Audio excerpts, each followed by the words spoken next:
اب میرے انتہائی معزز مہمان فواد چودھری صاحب مجھے جوائن کر رہے ہیں، سابق وزیر اطلاعات۔ میں بہت شکر گزار ہوں آپ کی سر، آپ کا رول ابھی کچھ عرصہ پہلے آپ، عمران اسماعیل صاحب اور محمود مولوی صاحب دیگر لوگ بڑا اہم رول پلے کر رہے تھے۔ اب ایک بار پھر آپ لوگوں کی اہمیت ہم دیکھ رہے ہیں سامنے۔ کوٹ لکھپت سے پی ٹی آئی کے اسیران نے مفاہمت کی حمایت میں جو خط لکھا ہے،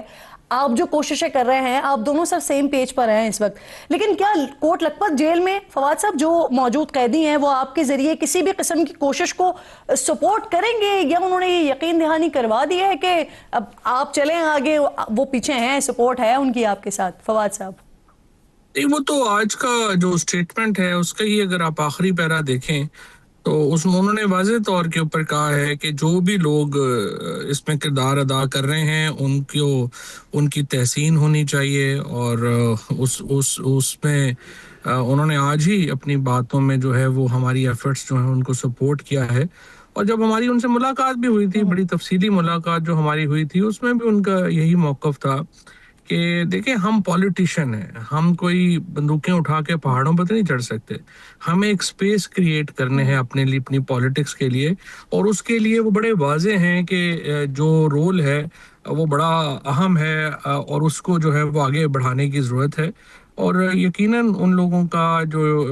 سینٹیمنٹ ہے وہ ہمارے ساتھ ہے، اور اسی کو ہم آگے بڑھانا چاہتے ہیں۔ اور فواد صاحب سینٹیمنٹ کے ساتھ ساتھ کیا یہ بات درست ہے کہ آپ بھی اور کوٹ لکھپت جیل میں جو لوگ موجود ہیں وہ بھی مذاکرات چاہتے ہیں، بات چیت چاہتے ہیں سر؟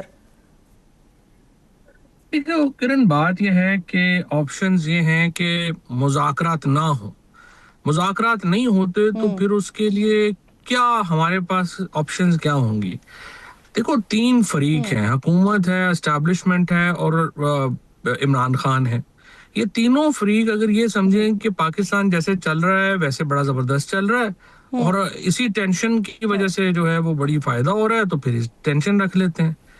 ہمارا نقطہ نظر تو یہ ہے کہ اس ٹینشن سے پاکستان کا نقصان ہو رہا ہے، اسپیشلی جو مڈل کلاس ہے۔ اچھا فواد صاحب، جو جس مینڈیٹ کی آپ بات کر رہے ہیں وہ مینڈیٹ عمران خان صاحب نے نہ آپ کو دیا، نہ سر جو کوٹ لکھپت جیل میں موجود ہیں ان کو دیا، بلکہ انہوں نے محمود اچکزئی صاحب کو دیا، علامہ راجہ ناصر عباس صاحب کو دیا۔ اور ایگزیکٹلی اسی بات پر آپ کے سابقہ ساتھی اسد عمر صاحب ابھی تھوڑی دیر پہلے گفتگو کر رہے تھے کہیں، وہ کہہ رہے تھے کہ آپ لوگوں کے پاس نہ اسٹیبلشمنٹ کا، نہ حکومت کا، نہ پی ٹی آئی، کسی بھی فریق کا کوئی مینڈیٹ ہی نہیں ہے، تو پھر آپ جو مفاہمت کی کوششیں کر رہے ہیں اس میں آگے پیش رفت ہوگی کیسے فواد صاحب؟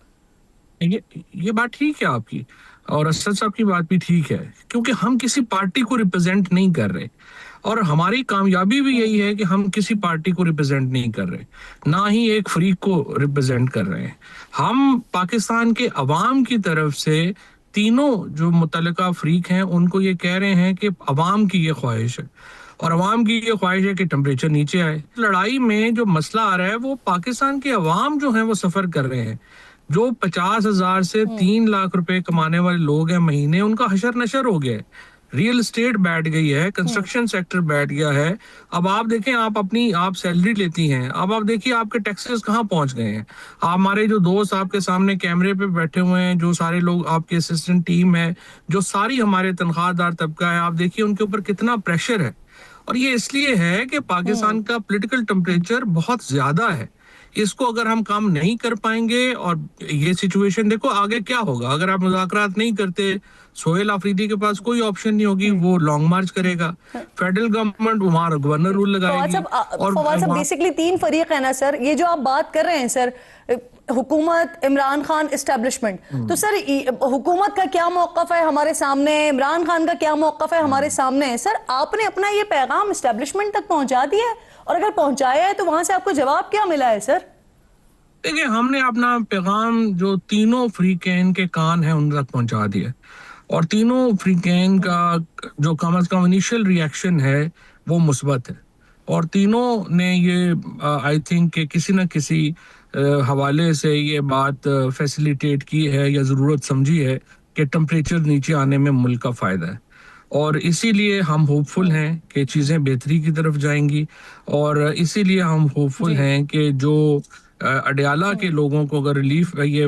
کوٹ لکھپت کے جو اسیران ہیں ان کو ریلیف ملتا ہے تو پھر راستہ کھلے گا اڈیالہ کا بھی، اور اس سے راستہ کھلے گا پاکستان کے اندر سیاسی ٹمپریچر نیچے لانے کا۔ سر انصار عباسی صاحب کی خبر ہے سر اس کا بھی حوالہ میں آپ کو دیتی ہوں، اور ساتھ ساتھ یہ قومی مذاکراتی کمیٹی کے حوالے سے بھی آپ نے بات کی ہے فواد صاحب. تو قومی مذاکراتی کمیٹی میں سر $1 ارب تک کی سرمایہ کاری کے حوالے سے آپ بات کر رہے ہیں کہ اگر یہ اس پہ کوئی پازیٹیوٹی نکلتی ہے تو پھر اوورسیز وہ پاکستانی $1 ارب تک کی جو ہے وہ انویسٹمنٹ کرنے کے لیے تیار ہے پاکستان میں. تو یہ جو آپ نے اسٹیٹمنٹ دیا سر، یہ یقین دہانی کروائی بیسکلی کس کو گئی ہے کہ اگر ٹمپریچر نیچے آتا ہے تو پھر اتنی بڑی انویسٹمنٹ بھی پاکستان میں ہوگی؟ یہ تو پاکستان کے لوگوں کو کرائی گئی ہے. میں نے جس طرح آپ سے پہلے کہا کہ ہم تینوں فریقین میں سے کسی کو ریپرزینٹ نہیں کر رہے. ہم تینوں فریقین کو یہ بات سمجھا رہے ہیں کہ پاکستان کی عوام کی یہ خواہش ہے، اور جو ہمارے اوورسیز پاکستانی ہیں وہ بھی پاکستان کے لوگوں کو یہ بات یقین دہانی کرانا چاہتے ہیں کہ اگر ٹمپریچر نیچے آتا ہے، پاکستان میں حالات تھوڑے کنڈیوسیو ہوتے ہیں، تو جو آئی ایم ایف سے ہم $1 بلین کے لیے مرے جاتے ہیں، اس کے بجائے ہم اوورسیز پاکستانیز کی طرف دیکھیں تو زیادہ بہتر ہے. اور اسی لیے وہ لوگ بھی اپنا کردار ادا کرنا چاہتے ہیں. اب دیکھیں ایشو یہ ہے، ہمارے پاس 2 آپشنز ہیں، یا تو ہم اب لڑائی میں پانی ڈالتے جائیں اور لڑائی بڑھاتے جائیں، یا ہم کوشش کریں کہ یہ لڑائی ختم ہو، ماضی کو بھولیں اور آگے چلیں. ہم آگے جانا چلتے ہیں. فواد صاحب، اب انصار عباسی صاحب کی خبر جس کا میں پہلے حوالہ دے رہی تھی کہ آپ تینوں رہنما ایک آفیسر اور حکومتی وزراء سے رابطے میں ہیں تاکہ بات چیت کی گنجائش نکالی جا سکے. آپ نے کہا کہ کوٹ لکھپت میں ملاقات پر پنڈی آن بورڈ ہے، لیکن وفاقی وزیر اطلاعات تردید کر رہے ہیں سر آپ کی اس بات کی. نہیں، دیکھیے بات یہ ہے کہ وزیر اطلاعات سے تو ہماری ملاقات نہیں ہوئی، لیکن ایاز صادق صاحب سے ہماری ملاقات ہوئی، رانا ثناء اللہ صاحب سے ہماری ملاقات ہوئی، اعظم نذیر تارڑ صاحب سے ملاقات ہوئی، اسحاق ڈار صاحب سے کمیونیکیشن ہوئی، اور پرائم منسٹر صاحب سے بھی ہماری ایک انڈائریکٹ کمیونیکیشن جو ہے وہ ہوئی. اور اس لیے ہم ہوپفل ہیں کہ ناٹ ود اسٹینڈنگ کے وزیر اطلاعات کیا کہتے ہیں، ہماری نظر میں حکومت جو ہے وہ مائل ہے کہ ٹمپریچر نیچے لایا جائے. اور ہو سکتا ہے حکومت کے اندر ایک طبقہ ہو جس کی خواہش ہو کہ نہیں ہم نے ٹمپریچر بڑھانا ہے، تو وہ ویو بھی ہو سکتا ہے. بہرحال ہمارا ویو دوسرا، اور ہم جن لوگوں سے ملے ہیں حکومت میں آئی تھنک وہ بڑے ریزنیبل لوگ ہیں، اور انہوں نے بھی ٹمپریچر نیچے لانے کی کوششوں کی حمایت کی. اچھا فواد صاحب، ابھی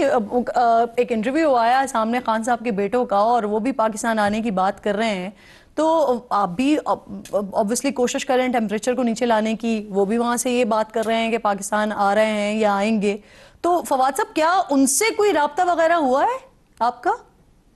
نہیں، ان سے ہمارا رابطہ نہیں ہوا، لیکن میرا یہ خیال ہے کہ اگر ٹمپریچر نیچے آتا ہے تو پھر وہ پاکستان آئیں، یہ اس سے اور زیادہ ان کوششوں کو تقویت ملے گی. لیکن اگر وہ ان کو نہیں آنے دیا جاتا یا ٹمپریچر بڑھتا ہے اور وہ یورپ میں، امریکہ میں جلسے بھی شروع کر دیتے ہیں، تو دیکھیں نا اس سے پاکستان کے اندر سچویشن اور خراب ہوگی، ٹمپریچر اور بڑھے گا. یہاں پہ آئی تھنک پولیٹیکل سچویشن اور ولیٹائل ہوگی، جو ظاہر ہے کہ کوئی اچھی نہیں ہے. اس لیے ہماری خواہش یہی ہے کہ چیزیں بہتری کی طرف جائیں.